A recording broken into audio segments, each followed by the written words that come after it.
NEET महाविवाद के साए में महाराष्ट्र की शिक्षक पात्रता परीक्षा का पेपर लीक। भिवंडी पुलिस के छापे में परीक्षा से पहले ही बरामद हुए अनाधिकृत प्रश्न पत्र।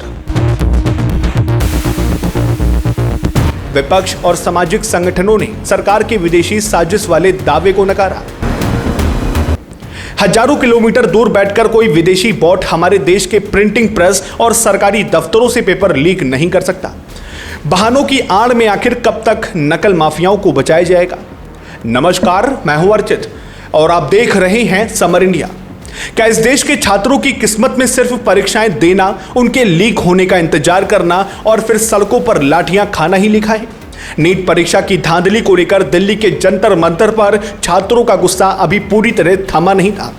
कॉकरोच जनता पार्टी के बैनर तले युवा लगातार शिक्षा मंत्री धर्मेंद्र प्रधान के इस्तीफे की मांग पर अड़े हुए थे कि इसी बीच देश में एक और बड़ा पेपर लीक हो गया। ये नई चोट लगी है महाराष्ट्र के लाखों अभ्यर्थियों को। 28 जून को होने वाली शिक्षक पात्रता परीक्षा यानी टीईटी का प्रश्न पत्र परीक्षा से ठीक पहले बाजार में आ गया। भिवंडी पुलिस ने 27 जून की सुबह खुफिया जानकारी के आधार पर छापेमारी की, जहां से कुछ लोगों के पास से अवैध प्रश्न पत्र मिले, जिनके सवाल असली पेपर से हुबहू मैच कर रहे थे। नतीजा क्या हुआ? हमेशा की तरह परीक्षा को आनन फानन में रद्द कर दिया गया। अब जरा सत्ता में बैठे लोगों की दलीलें सुनिए।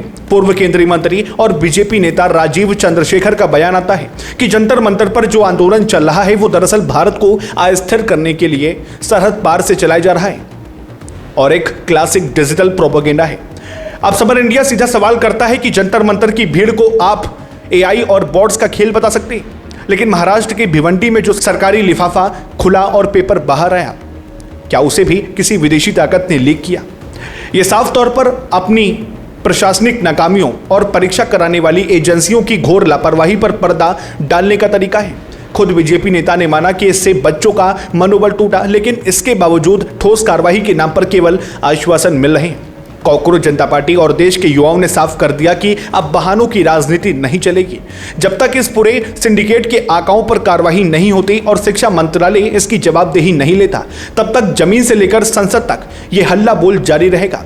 फिलहाल आपका परीक्षाओं के इस सिलसिलेवार लीक होने और सरकार के बयानों पर क्या सोचना है? कमेंट बॉक्स में अपनी राय जरूर साझा करें। फिलहाल देश के युवाओं के हक की इस आवाज को सपोर्ट करने के लिए समर इंडिया को लाइक, शेयर और सब्सक्राइब करें। फिर मिलते हैं अगली नई और कड़क खबर के साथ। तब तक के लिए नमस्कार, जय हिंद, जय भारत।